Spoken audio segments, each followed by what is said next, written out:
नमस्कार फ्रेंड्स, मुनिस किचन को आपनकर आज स्वागत।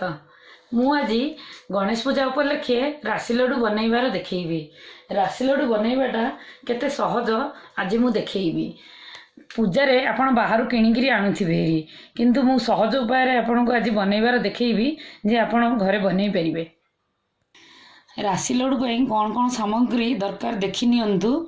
मु 1 कप रे 2 कप चोपा छड़ा राशि नै जाईछि, गोटे कप चीनी नहीं जाइछि, 2 स्पून देसी घी नहीं जाइछि, इलायची पाउडर टिके नहीं, काजू बादाम को काटिकी नहीं जाइछि। एतिकी मु फ्राइंग पैन टा गैस रे बसई गरम कर देलेनी। एथिरे मु राशि टा को टिके भाजी देबी। हाफ हाफ करिके मु भाजी दउछि। राशि टा को सिम रे ही भाजबे, नहले से पोड़ी जीव। एथर राशि टा भाजी गलानी, मु एबे काढी दउछि। 1 मिनिट ही भाजी हिथिबो।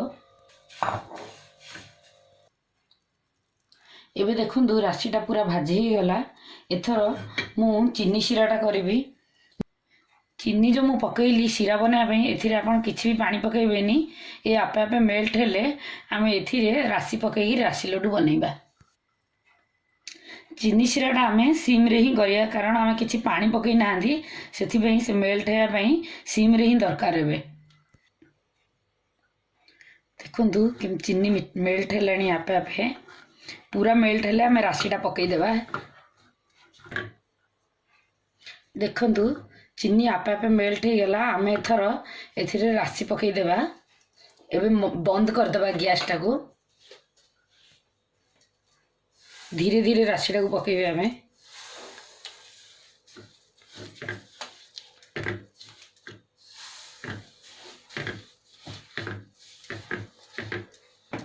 एथिरे काजू भी पकई देबा, इलायची पाउडर भी पकई देबा।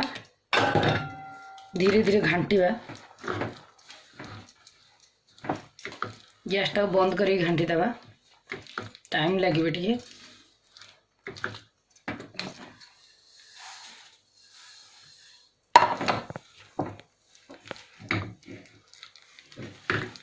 देखंतु एमती गोटे स्पाटुला नहीं कि आपन मिसेइबे। मु एबे काढी दोछि, हेई गलानी। एबे घियो लगेगिरी मु ए थाली रे रखिथिली देसी घियो। एबे एथिरे काढी देबी, राशि लड्डू गढीबी। एबे आमे गरम रे ही करबा। हाथ रे टिके घियो लगेगिरी, 2 हाथ रे टिके घियो लगेई देबा। देखंतु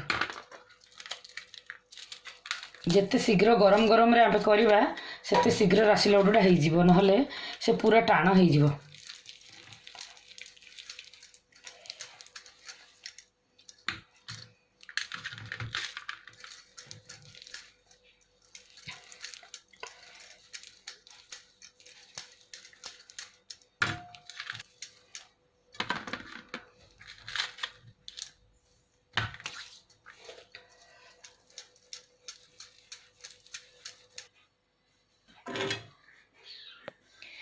एबे जहाँ भी कड़ई रे लागिची, आमे पूरा सिम रे रखिले आपे आपे तरळिगिरी बाहरिबो। आमे सब काढी देबा।